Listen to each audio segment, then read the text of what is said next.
नमस्कार व्यूअर्स, आप देख रहे हैं न्यू इंडिया टाइम्स न्यूज़। आज इस वीडियो में हम आपको प्रधानमंत्री नरेंद्र मोदी के रेडियो कार्यक्रम मन की बात के बारे में बताने जा रहे हैं।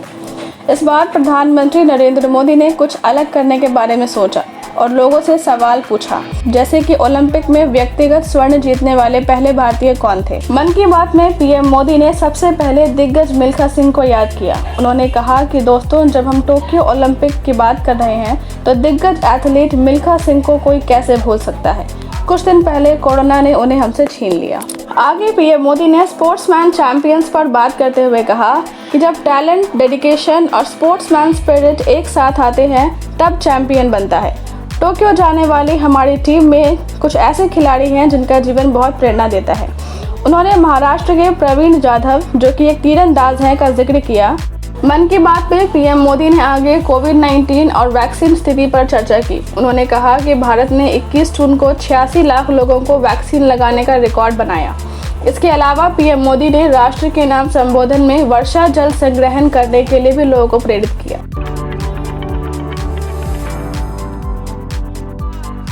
मेरे प्यारे देशवासियों, नमस्कार। अक्सर मन की बात में आपके प्रश्नों की बौछार रहती है। इस बार मैंने सोचा कि कुछ अलग किया जाए। मैं आपसे प्रश्न करूं तो ध्यान से सुनिए मेरे सवाल।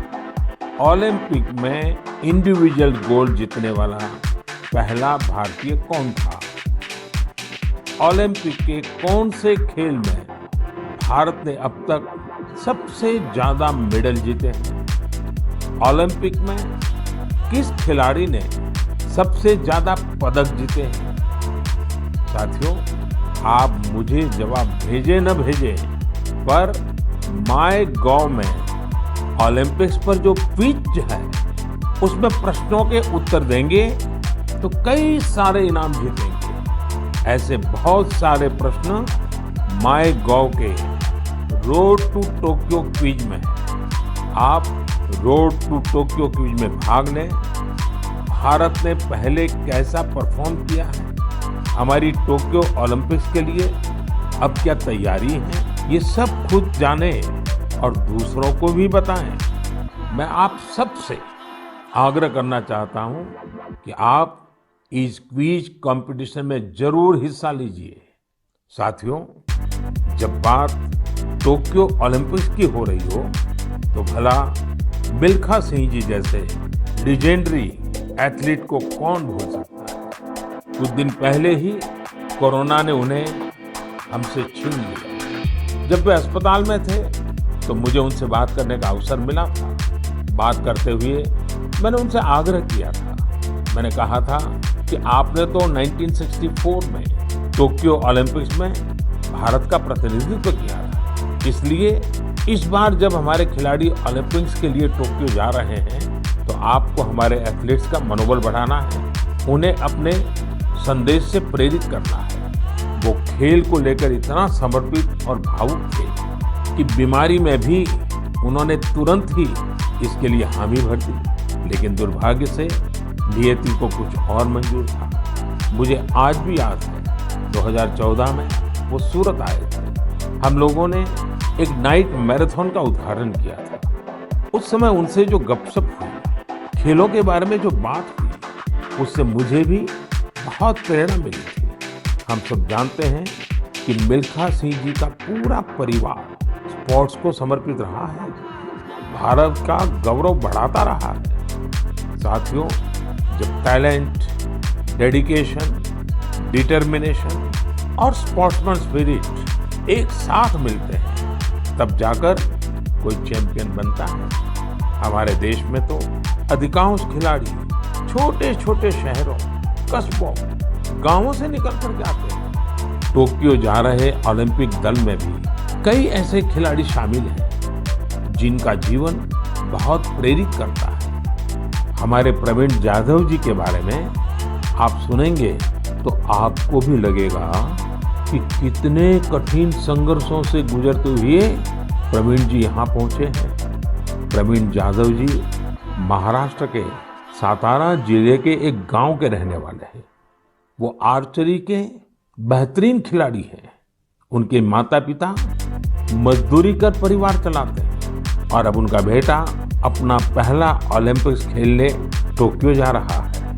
ये सिर्फ उनके माता पिता ही नहीं, हम सभी के लिए कितने गौरव की बात है। ऐसे ही एक और खिलाड़ी हैं हमारी नेहा गोयल जी।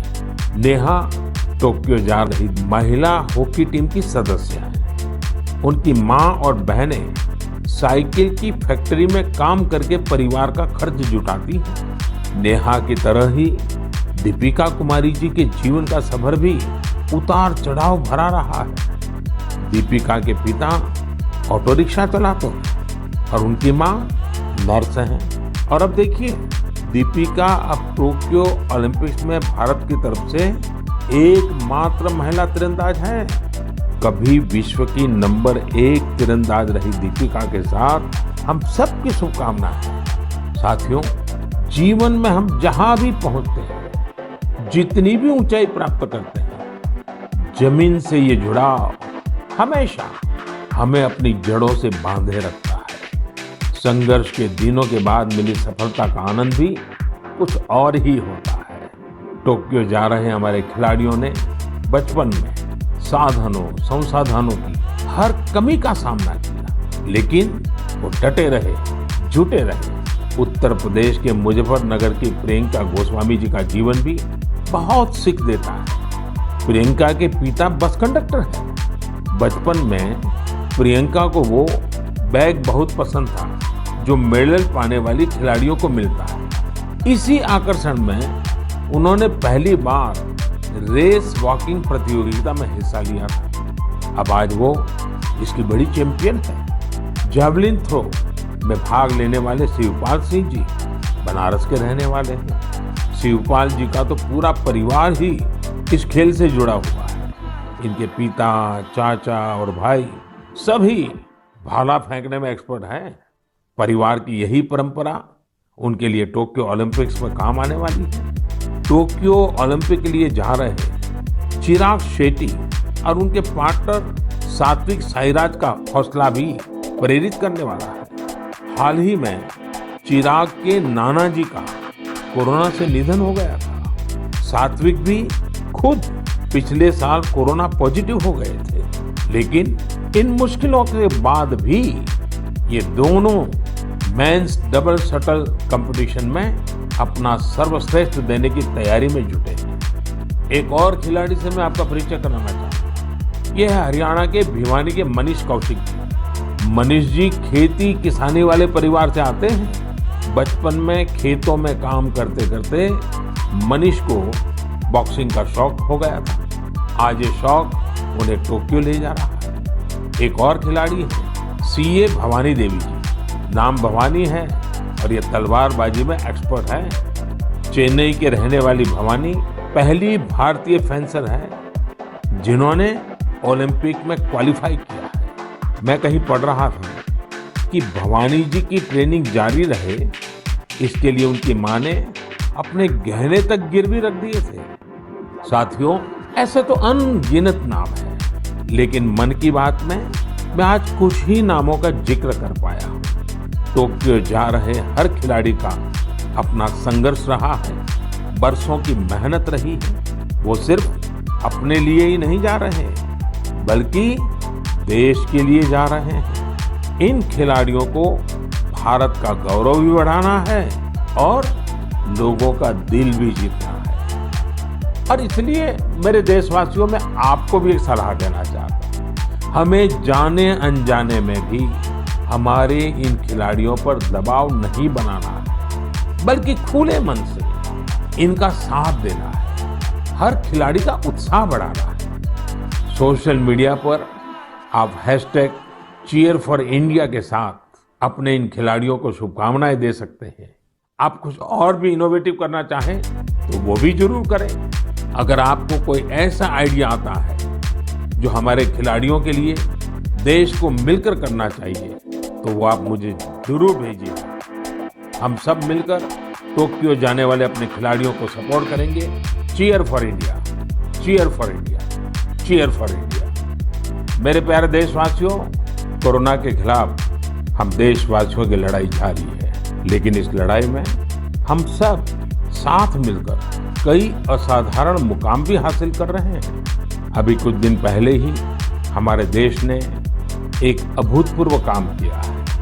21 जून को वैक्सीन अभियान के अगले चरण की शुरुआत हुई और उसी दिन देश ने 86 लाख से ज्यादा लोगों को मुफ्त वैक्सीन लगाने का रिकॉर्ड भी बना दिया, और वो भी एक दिन में। इतनी बड़ी संख्या में भारत सरकार की तरफ से मुफ्त वैक्सीनेशन, और वो भी एक दिन में, स्वाभाविक है इसकी चर्चा भी खूब हुई। साथियों, एक साल पहले सबके सामने सवाल था कि वैक्सीन कब आएगी। आज हम एक दिन में लाखों लोगों को मेड इन इंडिया वैक्सीन मुफ्त में लगा रहे हैं, और यही तो नए भारत की ताकत है। साथियों, वैक्सीन की सेफ्टी देश के हर नागरिक को मिले, हमें लगातार प्रयास करते रहना है। कई जगहों पर वैक्सीन हेजिटेंसी को खत्म करने के लिए कई संगठन, सिविल सोसाइटी के लोग आगे आए हैं और सब मिलकर के बहुत अच्छा काम कर रहे हैं। चलिए हम भी आज एक गांव में चलते हैं और उन्हीं लोगों से बात करते हैं वैक्सीन के बारे में। मध्य प्रदेश के बैतूल जिले के डुलारिया गांव चलते हैं। हेलो, नमस्कार। नमस्ते जी। मेरा नाम राजेश हिरावे, ग्राम पंचायत डुलारिया, भीमपुर ब्लॉक। राजेश जी, मैंने फ़ोन इसलिए किया कि मैं जानना चाहता था कि अभी आपके गांव में अब कोरोना की क्या स्थिति है। सर, यहाँ पे कोरोना की स्थिति तो अभी ऐसा कुछ नहीं है यहाँ। अभी लोग बीमार नहीं हैं। जी। गांव की जनसंख्या कितनी है, कितने लोग हैं गांव में? गांव में 462 पुरुष है और 332 महिला है। अच्छा राजेश जी, आपने वैक्सीन ले ली क्या? नहीं सर, अभी नहीं लिया। अरे क्यों नहीं लिया? सर जी, यहाँ पे कुछ लोगों ने कुछ व्हाट्सएपों पे ऐसा भ्रम डाल दिया गया कि उससे लोग भ्रमित हो गए सर जी। तो क्या आपके मन में भी डर है? जी, सब पूरे गांव में ऐसा भ्रम फैला दिया था सर। अरे रे रे, ये क्या बात की आपने। देखिए राजेश जी, मेरा आपको भी और मेरे सभी गांव के भाई बहनों को यही कहना है कि डर है तो निकाल दीजिए। हमारे पूरे देश में 31 करोड़ से भी ज़्यादा लोगों ने वैक्सीन का टीका लगवा लिया है। जी। आपको पता है ना, मैंने खुद ने भी दोनों डोज लगवा लिए हैं। जी सर। अरे मेरी माँ तो करीब करीब 100 साल की है, उन्होंने भी दोनों डोज लगवा लिए हैं। कभी कभी किसी को इससे बुखार वगैरह आता है, पर वो बहुत मामूली होता है, कुछ घंटों के लिए ही होता है। देखिए, वैक्सीन नहीं लेना बहुत खतरनाक हो सकता है। जी। इससे आप खुद को तो खतरे में डालते ही हैं, साथ ही में परिवार और गांव को भी खतरे में डाल सकते हैं। जी। और राजेश, इसलिए जितना जल्दी हो सके वैक्सीन लगवा लीजिए और गांव में सबको बताइए कि भारत सरकार की तरफ से मुफ्त वैक्सीन दी जा रही है और 18 वर्ष से ऊपर के सभी लोगों के लिए ये मुफ्त वैक्सीनेशन है। जी। तो ये आप भी गांव में लोगों को बताइए, और गांव में ये डर का तो माहौल का कोई कारण ही नहीं है। कारण यही सर, कुछ लोगों ने ऐसी गलत अफवाह फैला दी जिससे लोग बहुत ही भयभीत हो गए। उसका उदाहरण देते, जैसा उस वैक्सीन को लगाने से बुखार आना, बुखार से और बीमारी फैल जाना, मतलब आदमी की मौत हो जाना, यहाँ तक के वो अफवाह फैला। हो। देखिए, आज तो इतने रेडियो, इतने टीवी, इतनी सारी खबरें मिलती हैं, और इसलिए लोगों को समझाना बहुत सरल हो जाता है। और देखिए, मैं आपको बताऊं, भारत के अनेक गांव ऐसे हैं जहां सभी लोग वैक्सीन लगवा चुके हैं, यानी गांव के 100% लोग। जैसे मैं आपको एक उदाहरण देता हूँ। जी। कश्मीर में बांदीपुरा जिला है। इस बांदीपुरा जिले में एक व्यवन गांव के लोगों ने मिलकर 100% वैक्सीन का लक्ष्य बनाया और उसे पूरा भी कर दिया। आज कश्मीर के इस गांव के 18 साल से ऊपर के सभी लोग टीका लगवा चुके हैं। नागालैंड के भी 3 गांवों के बारे में मुझे पता चला कि वहां भी सभी लोगों ने 100% 100% टीका लगवा लिया है। जी राजेश जी, आपको भी अपने गांव, अपने आसपास के गांव में ये बात पहुंचानी चाहिए। और आप भी जैसे कहते हैं, ये भ्रम है, बस ये भ्रम ही है। जी जी तो भ्रम का जवाब यही है कि आपको खुद को टीका लगा करके समझाना पड़ेगा सबको। करेंगे ना आप? जी सर। पक्का करेंगे? जी सर, आपसे बात करने से मुझे ऐसा लगा कि मैं खुद भी टीका लगाऊंगा और लोगों को इसके बारे में आगे बढ़ाऊंगा। अच्छा, गांव में और भी कोई है जिनसे मैं बात कर सकता हूँ? जी है सर। कौन बात करेगा? हेलो सर, नमस्कार। नमस्ते जी, कौन बोल रहे हैं? मेरा नाम है किशोरीलाल दुर्वे। तो किशोरीलाल जी, अभी राजेश जी से बात हो रही थी जी सर। और वो तो बड़े दुखी होकर के भी बता रहे थे कि वैक्सीन को लेकर लोग अलग अलग बातें करते हैं। जी, आपने भी ऐसा सुना है क्या? हाँ सुना तो हूँ सर वैसा। क्या सुना है? क्योंकि ये है सर, ये पास में महाराष्ट्र है, तो उधर से कुछ रिश्तेदारी से जुड़े लोग मतलब कुछ अफवाह फैलाते कि वैक्सीन लगने से लोग सर मर रहे हैं, कोई बीमार हो रहा है। इस तरह लोगों के पास ज़्यादा भ्रम है सर, इसलिए नहीं ले रहे। नहीं, कहते हैं क्या है, अब कोरोना चला गया ऐसा कहते हैं? जी कोरोना से कुछ नहीं होता ऐसा कहते हैं? नहीं, कोरोना चला गया नहीं बोलते सर, कोरोना तो है बोलते, लेकिन वैक्सीन जो लेते हैं उससे मतलब बीमारी हो रहे और मर रहे, ये स्थिति बताते सर वो। अच्छा, वैक्सीन के कारण मर रहे हैं? अपना क्षेत्र आदिवासी क्षेत्र है सर, ऐसे भी लोग इसमें जल्दी डरते हैं, जो भ्रम फैला देते इस कारण से, मतलब लोग नहीं ले रहे सर वैक्सीन। देखिए किशोरलाल जी, हाँ सर। ये अफवाहें फैलाने वाले लोग तो अफवाहें फैलाते रहेंगे। जी हमें तो जिंदगी बचानी है, अपने गांव वालों को बचाना है, अपने देशवासियों को बचाना है। और ये अगर कोई कहता है कि कोरोना चला गया तो ये भ्रम में मत रहिए। जी ये बीमारी ऐसी है कि बहुरूपी वाली है। जी सर। वो रूप बदलती है, नए नए रंग रूप करके पहुंच जाती है। जी और उसमें बचने के लिए हमारे पास दो रास्ते हैं। एक तो कोरोना के लिए जो प्रोटोकॉल बना है, मास्क पहनना, साबुन से बार बार हाथ धोना, दूरी बनाए रखना। और दूसरा रास्ता है इसके साथ साथ वैक्सीन का टीका लगवाना, तो भी एक अच्छा सुरक्षा कवच है, तो उसकी चिंता करिए। जी अच्छा किशोरलाल जी, ये बताइए, जी सर। जब लोग आपसे बातें करते तो आप कैसे समझाते हैं लोगों को? आप समझाने का काम करते हैं कि आप भी अफवाह में आ जाते हैं? समझाए क्या, वो लोग ज़्यादा हो जाते सर, तो हम भी भयभीत में आ जाते ना सर। देखिए किशोरलाल जी, मेरी आपसे बात हुई है, आज आप मेरे साथी हैं। जी सर। आपको डरना नहीं है और लोगों के डर को भी निकालना है। निकालोगे? जी निकालेंगे सर, लोगों के डर को भी निकालेंगे सर, मैं स्वयं भी खुद लगाऊंगा। देखिए, अफवाहों पर बिल्कुल ध्यान न दें। जी आप जानते हैं हमारे वैज्ञानिकों ने कितनी मेहनत करके वैक्सीन बनाई है। जी सर। साल भर रात दिन इतने बड़े बड़े वैज्ञानिकों ने काम किया है। और इसलिए हमें विज्ञान पे भरोसा करना चाहिए, वैज्ञानिकों पर भरोसा करना चाहिए। और ये झूठ फैलाने वाले लोगों को बार बार समझाना चाहिए कि देखिए भाई, ऐसा नहीं होता है, इतने लोगों ने वैक्सीन ले लिया है, कुछ नहीं होता है। जी और अफवाहों से बहुत बच करके रहना चाहिए, गांव को भी बचाना चाहिए।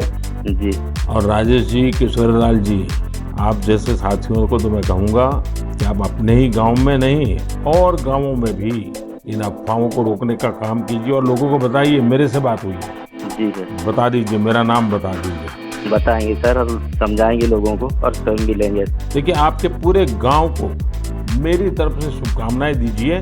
जी सर। और सभी से कहिए कि जब भी अपना नंबर आए, जी वैक्सीन जरूर लगवाएं। ठीक है सर। मैं चाहूँगा कि गांव की महिलाओं को, हमारी माताओं बहनों को जी सर। इस काम में ज़्यादा से ज़्यादा जोड़िए और सक्रियता के साथ उनको साथ रखिए। जी कभी कभी माताएं बहनें बात कहती हैं ना, लोग जल्दी मान जाते हैं। जी आपके गांव में जब टीकाकरण पूरा हो जाए तो मुझे बताएंगे आप?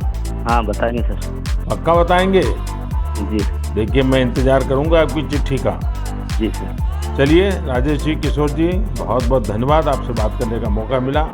धन्यवाद सर, आपने हम बात किया है, बहुत बहुत धन्यवाद आपको भी। साथियों, कभी न कभी ये विश्व के लिए केस स्टडी का विषय बनेगा कि भारत के गांव के लोगों ने, हमारे वनवासी आदिवासी भाई बहनों ने इस कोरोना काल में किस तरह अपने सामर्थ्य और सूझबूझ का परिचय दिया। गांव के लोगों ने क्वारंटाइन सेंटर बनाए, स्थानीय जरूरतों को देखते हुए कोविड प्रोटोकॉल बनाए। गांव के लोगों ने किसी को भूखा नहीं सोने दिया, खेती का काम भी रुकने नहीं दिया। नजदीक के शहरों में दूध, सब्जियां, ये सब हर रोज पहुंचता रहे, ये भी गांव ने सुनिश्चित किया। यानी खुद को संभाला, औरों को भी संभाला। ऐसे ही हमें वैक्सीनेशन अभियान में भी करते रहना है। हमें जागरूक रहना भी है और जागरूक करना भी है। गांव में हर एक व्यक्ति को वैक्सीन लग जाए, ये हर गांव का लक्ष्य होना चाहिए। याद रखिए, और मैं तो आपको खास रूप से कहना चाहता हूं, आप एक सवाल अपने मन में पूछिए। हर कोई सफल होना चाहता है, लेकिन निर्णायक सफलता का मंत्र क्या है? निर्णायक सफलता का मंत्र है निरंतरता।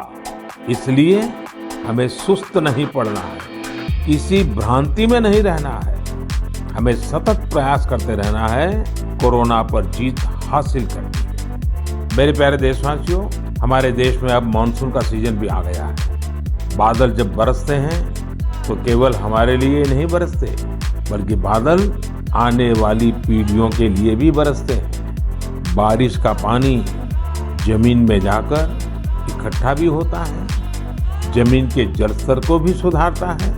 और इसलिए मैं जल संरक्षण को देश सेवा का ही एक रूप मानता हूं। आपने भी देखा होगा, हम में से कई लोग इस पुण्य को अपनी जिम्मेदारी मानकर लगे रहे। ऐसे ही एक शख्स हैं उत्तराखंड के पौड़ी गढ़वाल के सच्चिदानंद भारती जी। भारती जी एक शिक्षक हैं और उन्होंने अपने कार्यों से भी लोगों को बहुत अच्छी शिक्षा दी।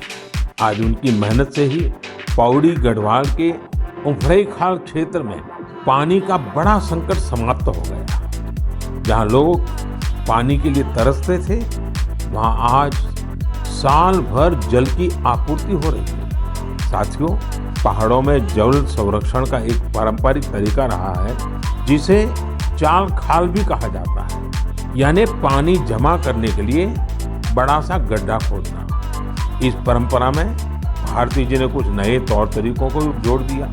उन्होंने लगातार छोटे बड़े तालाब बनवाए। इससे न सिर्फ उफरैंखाल की पहाड़ी हरी भरी हुई, बल्कि लोगों की पेयजल की दिक्कत भी दूर हो गई। आप ये जानकर हैरान रह जाएंगे कि भारती जी ऐसी 30,000 से अधिक जल तलैया बनवा चुके हैं। 30,000। उनका ये भगीरथ कार्य आज भी जारी है और अनेक लोगों को प्रेरणा दे रहे हैं। साथियों, इसी तरह यूपी के बांदा जिले में अंधाव गांव के लोगों ने भी एक अलग ही तरह का प्रयास किया है। उन्होंने अपने अभियान को बड़ा ही दिलचस्प नाम दिया है, खेत का पानी खेत में, गांव का पानी गांव में। इस अभियान के तहत गांव के कई 100 बीघे खेतों में ऊंची ऊंची मेड़ बनाई गई है। इससे बारिश का पानी खेत में इकट्ठा होने लगा और जमीन में जाने लगा। अब ये सब लोग खेतों की मेड़ पर पेड़ लगाने की भी योजना बना रहे हैं। यानी अब किसानों को पानी, पेड़ और पैसा तीनों मिलेगा। अपने अच्छे कार्यों से पहचान तो उनके गांव की दूर दूर तक वैसे भी हो रही है। साथियों, इन सभी से प्रेरणा लेते हुए हम अपने आसपास जिस भी तरह से पानी बचा सकते हैं, हमें बचाना चाहिए। मानसून के इस महत्वपूर्ण समय को हमें गंवाना नहीं है। मेरे प्यारे देशवासियों, हमारे शास्त्रों में कहा गया है, नास्ति मूलम अनौषधम, अर्थात पृथ्वी पर ऐसी कोई वनस्पति नहीं है जिसमें कोई न कोई औषधीय गुण न हो। हमारे आसपास ऐसे कितने ही पेड़ पौधे होते हैं जिनमें अद्भुत गुण होते हैं, लेकिन कई बार हमें उनके बारे में पता ही नहीं होता। मुझे नैनीताल से एक साथी भाई परितोष ने इस विषय पर एक पत्र भेजा है। उन्होंने लिखा है कि उन्हें गिलोय और दूसरी कई वनस्पतियों के इतने चमत्कारी मेडिकल गुणों के बारे में कोरोना आने के बाद ही पता चला। परितोष ने मुझे आग्रह भी किया है कि मैं मन की बात के सभी श्रोताओं से कहूं कि आप अपने आसपास की वनस्पतियों के बारे में जानिए और दूसरों को भी बताइए। वास्तव में ये तो हमारी सदियों पुरानी विरासत है जिसे हमें ही संजोना है। इसी दिशा में मध्य प्रदेश के सतना के एक साथी हैं श्रीमान रामलोटन कुशवाहा जी। उन्होंने बहुत ही सराहनीय काम किया है। रामलोटन जी ने अपने खेत में एक देशी म्यूजियम बनाया है।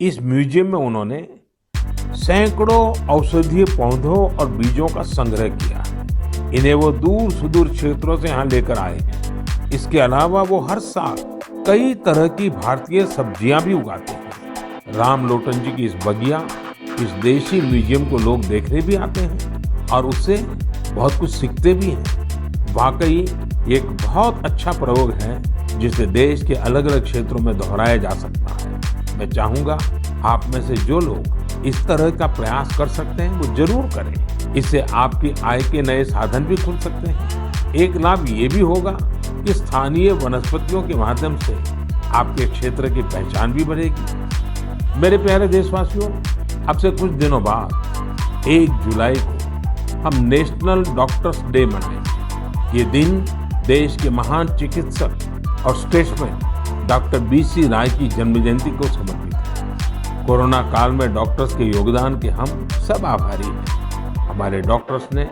अपनी जान की परवाह न करते हुए हमारी सेवा की है। इसलिए इस बार नेशनल डॉक्टर्स डे और भी खास हो जाता है। साथियों, मेडिसिन की दुनिया के सबसे सम्मानित लोगों में से एक हिपोक्रेट्स ने कहा था, Wherever the art of medicine is loved, there is also a love of humanity। यानी जहाँ आर्ट ऑफ मेडिसिन के लिए प्रेम होता है, वहाँ मानवता के लिए भी प्रेम होता है। डॉक्टर्स इसी प्रेम की शक्ति से ही हमारी सेवा कर पाते हैं। इसलिए हमारा ये दायित्व है कि हम उतने ही प्रेम से उनका धन्यवाद करें, उनका हौसला बढ़ाएं। वैसे हमारे देश में कई लोग ऐसे भी हैं जो डॉक्टर्स की मदद के लिए आगे बढ़कर काम करते हैं। श्रीनगर से एक ऐसे ही प्रयास के बारे में मुझे पता चला। यहाँ डल झील में एक बोट एम्बुलेंस सर्विस की शुरुआत की गई। इस सेवा को श्रीनगर के तारिक अहमद पटलू जी ने शुरू किया, जो एक हाउस बोट ओनर है।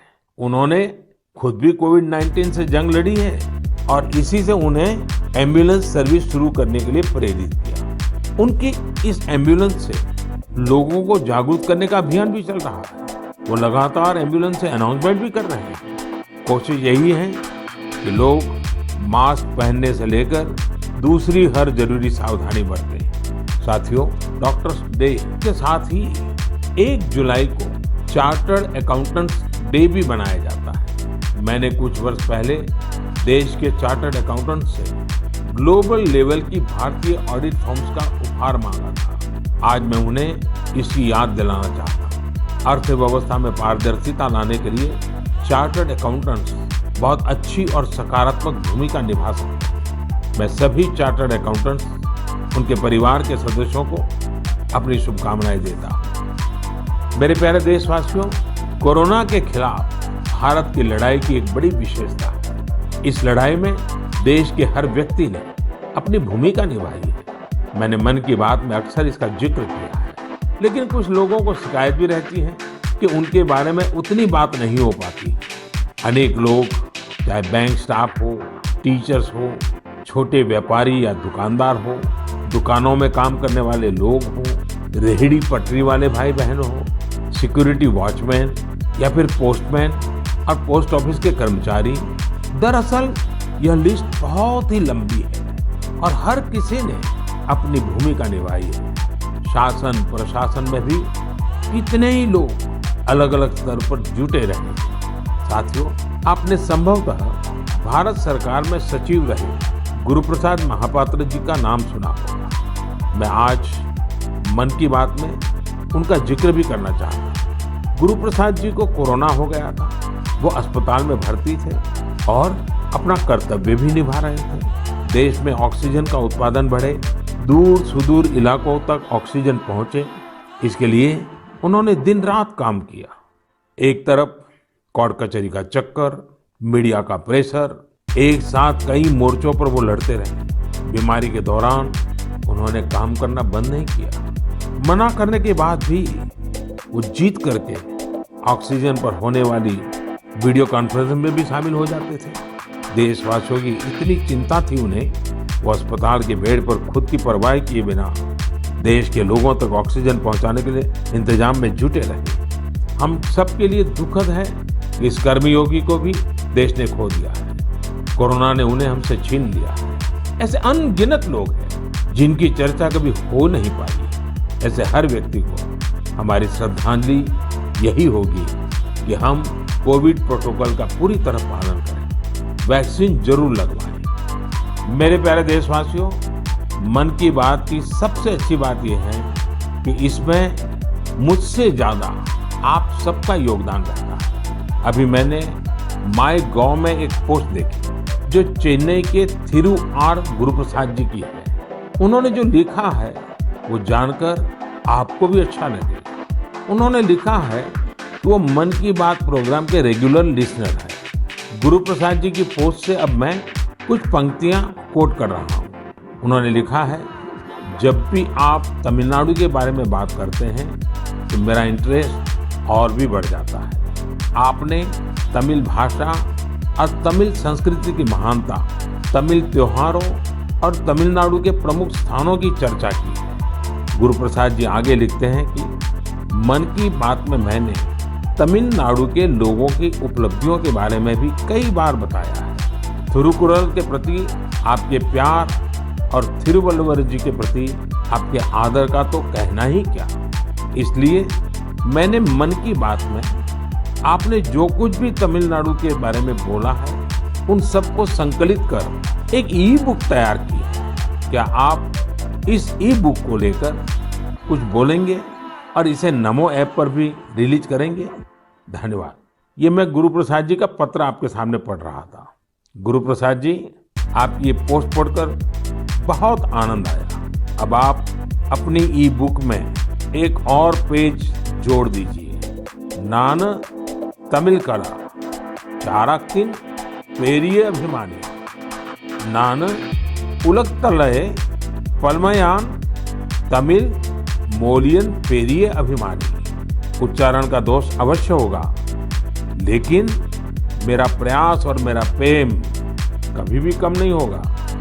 जो तमिल भाषी नहीं है उन्हें मैं बताना चाहता हूँ, गुरुप्रसाद जी को मैंने कहा है, मैं तमिल संस्कृति का बहुत बड़ा प्रशंसक हूँ। मैं दुनिया की सबसे पुरानी भाषा तमिल का बड़ा प्रशंसक हूँ। साथियों, हर हिंदुस्तानी को विश्व की सबसे पुरातन भाषा हमारे देश की है, इसका गुणगान करना ही चाहिए, उस पर गर्व महसूस करना चाहिए। मैं भी तमिल को लेकर बहुत गर्व करता हूँ। गुरुप्रसाद जी, आपका ये प्रयास मेरे लिए एक नई दृष्टि देने वाला है, क्योंकि मैं मन की बात करता हूँ तो सहज सरल तरीके से अपनी बात रखता हूँ। मुझे नहीं मालूम था कि इसका ये भी एक एलिमेंट था। आपने जब पुरानी सारी बातों को इकट्ठा किया तो मैंने भी उसे एक बार नहीं बल्कि 2 बार पढ़ा। गुरुप्रसाद जी, आपकी इस बुक को मैं नमो ऐप पर जरूर अपलोड करवाऊंगा। भविष्य के प्रयासों के लिए आपको बहुत बहुत शुभकामनाएं।